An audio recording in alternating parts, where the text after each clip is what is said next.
Pada video kali ini kita akan belajar mengenai pediatri tumbuh kembang. Nah, dalam pediatri tumbuh kembang, maka kita akan belajar mengenai tumbuh kembang yang normal. Pediatri tumbuh kembang ini terutama menyoroti proses maturasi anak, baik normal maupun abnormal, sejak mulai dari janin hingga dewasa. Dalam pediatri tumbuh kembang, tentu kita perlu membedakan pengertian antara pertumbuhan dan perkembangan. Jadi pertumbuhan maksudnya adalah bertambahnya ukuran, baik anatomis maupun struktur tubuh yang diukur menurut parameter tinggi, berat, lingkaran kepala, dan usia tulang. Perkembangan maksudnya adalah meningkatnya kompleksitas tubuh, baik struktur maupun fungsinya. Berbagai perkembangan yang berjalan secara simultan tentu erat hubungannya satu sama lain, meskipun manifestasinya bervariasi pada setiap individu.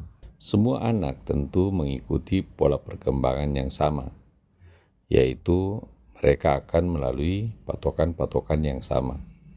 Meskipun demikian, usia pada saat mereka mencapainya mungkin berbeda-beda dalam batas tertentu. Bahkan ini bisa terjadi pada anak normal sekalipun. Dalam keadaan normal, pertumbuhan dan perkembangan, intelektualitas dan kepribadian ini meningkat sesuai dengan usia, dan umumnya dapat diramalkan nilai rata-rata dan hasil akhirnya.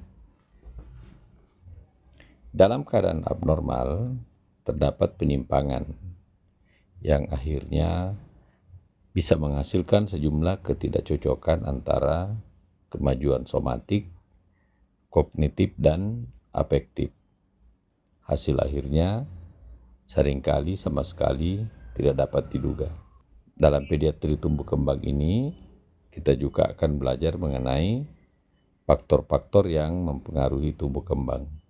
Nah, sekarang kita akan lihat satu persatu faktor-faktor yang mempengaruhi tumbuh kembang.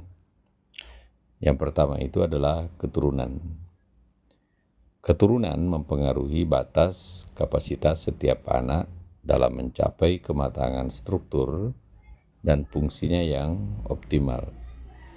Yang kedua adalah faktor lingkungan. Lingkungan menentukan sampai sejauh mana setiap anak dapat memenuhi potensinya. Tujuan dari pediatri tumbuh kembang ini adalah untuk memantau pertumbuhan dan perkembangan, agar yang pertama dapat menunjang kesehatan fisik, mental, dan emosional seoptimal mungkin. Yang kedua, dapat membuat diagnosis dini dan pengobatan tepat guna terhadap cacat jasmani, mental, dan kepribadian. Yang ketiga, menentukan penyebab cacat. Kebutuhan dasar anak adalah perlindungan dan kasih sayang, makanan, perumahan, dan sandang, udara segar dan cukup cahaya matahari, bermain dan istirahat, pencegahan penyakit dan kecelakaan, latihan keterampilan dan kebiasaan yang diperlukan untuk kehidupan sehari-hari. Sedangkan kebutuhan psikis, baik anak normal maupun abnormal, itu ada 8. Yang pertama, nilai luhur sebagai manusia.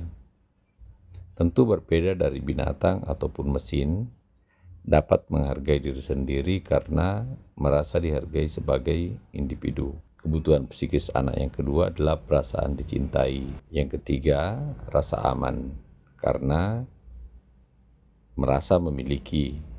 Kemudian anak merasa mempunyai hubungan interpersonal yang kuat. Yang ketiga, mengenal lingkungannya tetapi tidak tertekan oleh berbagai larangan-larangan. Keempat itu akan menimbulkan rasa aman pada anak. Yang keempat adalah disiplin yang tidak terlalu kaku dan juga tidak terlalu longgar. Yang kelima, kebutuhan psikis anak adalah rasa tanggung jawab dan kesempatan membantu orang lain, meskipun sebenarnya anak tersebut mempunyai cacat jasmani. Yang keenam, kesempatan untuk mendapatkan sukses dalam bidang yang dikerjakannya. Yang ketujuh, kesempatan untuk belajar dari pengalaman. Dan yang kedelapan adalah kesempatan untuk lepas dari ketergantungan orang lain dan kalau mungkin juga dalam hal keuangan. Saya kira demikian materi kita yang sebagai pengantar di pediatri tumbuh kembang ini, yang tadi kita sudah belajar mengenai perbedaan antara pertumbuhan dan perkembangan, kemudian faktor-faktor yang mempengaruhi tumbuh kembang, tujuan pediatri tumbuh kembang, kebutuhan dasar anak, dan kebutuhan psikis anak. Semoga bermanfaat.